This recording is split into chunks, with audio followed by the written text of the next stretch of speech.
Hello Internet, and welcome to week 2 of Path of the Tenno. In last week's episode I showed you my overall progress, and this week I'd like to take a step back and talk about one of the most important choices I made and the reasoning behind it. Choosing my first Warframe. I'm not talking about the one you pick upon first loading the game and are faced with the sort of grotesque Professor Oak that is Vor, but about the first one you choose to seek out, build and master. In my case this was Rhino.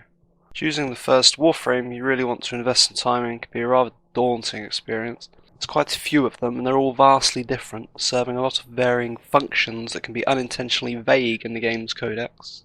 To really understand just why I chose Rhino, you need a little background on me as a player. Given the option, I'll typically choose the tanky guy who can rush in and cause a whole lot of trouble for my enemies. In League of Legends, my favourite champion to use is Zac, a giant green blob with ludicrous amounts of health and the ability to jump on the enemy's face, causing a whole lot of trouble in doing so. This also allows me to serve them up on a silver platter for my teammates. Rhino's a natural fit for me then. With a ludicrously high armor stat, great shields and a decent amount of health, he's able to run at enemies with reckless abandon and make a nuisance of himself. His moveset is also great for this, because Iron Skin is a great ability that gives Rhino an extra layer of armor and allows him to smash the pesky enemies without taking so much as a scratch. My taste for heavy engagements is also stated by Rhino Charge, which propels him forward and allows me to set off his ultimate ability, Rhino Stomp, sending surrounding enemies flying into the air while my teammates can then pick them off. I can also aid this by using Roar, an ability that buffs my allies' damage output. Rhino is the perfect Warframe for my particular style of play. The only real issue I'm currently having is a lack of energy. My rank 30 Rhino has 150, and after spending 50 on Iron Skin and 25 on Rhino Charge, I'm 25 short of the 100 needed for Rhino Stomp. There are ways around this, such as simply sprint jumping at the enemies to engage on them, but that sacrifices the damage of Rhino Charge and still leaves me with 0 energy. I'm hoping that I will eventually come across some energy boosting mods to alleviate this drought. With Rhino chosen as my first Warframe, the first step was building him. As with any Warframe, Rhino has 4 components: helmet, system, chassis and blueprint. While the blueprint can be simply picked up from the store for a few credits, the other components took a bit of effort as they are all crafted from individual blueprints that are dropped by one of the game's bosses. Fortunately for me, the boss that drops Rhino's component blueprints is Jackal, who just so happened to reside on Venus, the second planet that players are granted access to. 3 kills on Jackal luckily yielded each of the blueprints I needed. It's pretty great! Except I didn't have nearly enough of the resources required to use them. Each blueprint required a number of ingredients that dropped from enemies on several different planets. These were locked at the time until I beat bosses. I gradually unlocked them all and farmed every ingredient I needed until finally, at long bloody last, I was able to build all 3 components and turn him into Rhino himself. If I wasn't the kind of person who enjoyed farming for materials, this would have been an absolute nightmare. I can really understand why some people choose to purchase the frames themselves, though for my own personal tastes, that takes away all the fun of working towards a goal. With my Rhino built after some fairly grueling crafting times, the next part was figuring out just how to gain those precious first few ranks with my shiny new toy. A rank 0 Warframe is hardly going to be slaying the fields of Ceres, so I found it best to head back to Mercury and run the defense mission there for a while. This was fortunately pretty heavily populated by players doing the same with their own newly acquired frames, though they were able to carry me a bit with their vastly superior arsenal. When Mercury became a breeze, I ventured out into the other planets. While ranking up a new Warframe, defense and survival missions are your very best friends. They offer a ton of experience points and rewards thanks to their deluge of enemies.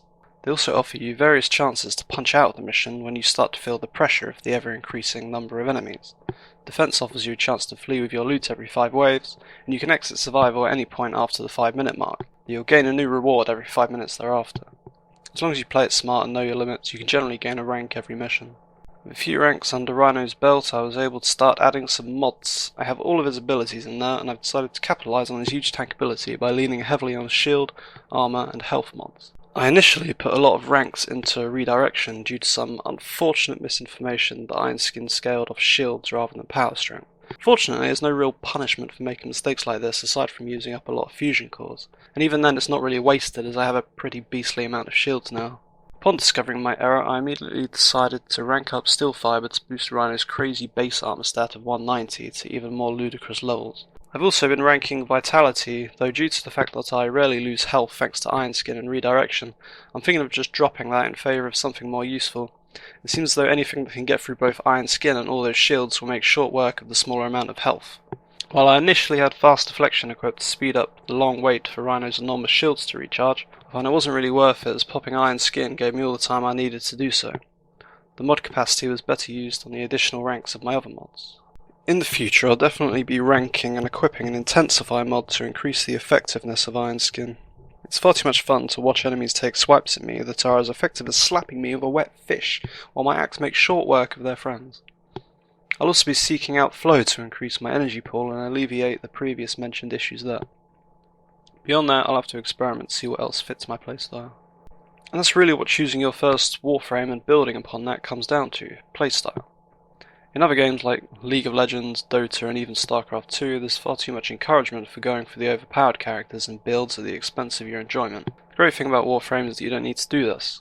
You don't even need to put all your time into mastering one Warframe like I have with Rhino if you don't want to. You're not only allowed, but also encouraged to find a playstyle that fits you and pretty much embrace it. A huge part of this comes down to the brilliant community that Warframe has managed to cultivate. I don't want to turn it into a circle jerk, but Warframe pretty much has one of the most pleasant, helpful and accepting communities I've seen in 20 plus years of mashing buttons to kill stuff. I remember playing a Windwalker monk while raiding in World of Warcraft and constantly being told to change to Mistweaver just because that was the flavour of the month, or having a friend who eventually caved in and switched to a Warlock spec that she hated just because it had a slightly higher average DPS. Well, you can't join a game of League without being told exactly what champions and spells you should take between arguments of who's going mid, or play more than a few hours of StarCraft 2 without having someone tell you you're trash. The Warframe community lets you do exactly what you want. At least in my 70 odd hours of experience. So whether you want to be a mobile space ninja, a venomous plague dealer, a lumbering tank, or indeed any of the vast array of Warframes available, just go ahead. Finding style that fits you like a glove is far more important than indulging in the flavour of the month, and even more importantly, will keep you far more captivated in the long run. There's a great series of official videos that highlight all the Warframes available, and it's definitely worth your time to watch through these and see which you gravitate toward. I'll link that here and below the video since I don't actually own them all myself and thus can't give a decent opinion on them. Hopefully you found something worthwhile to take away from all this, and thanks for watching. See you next week.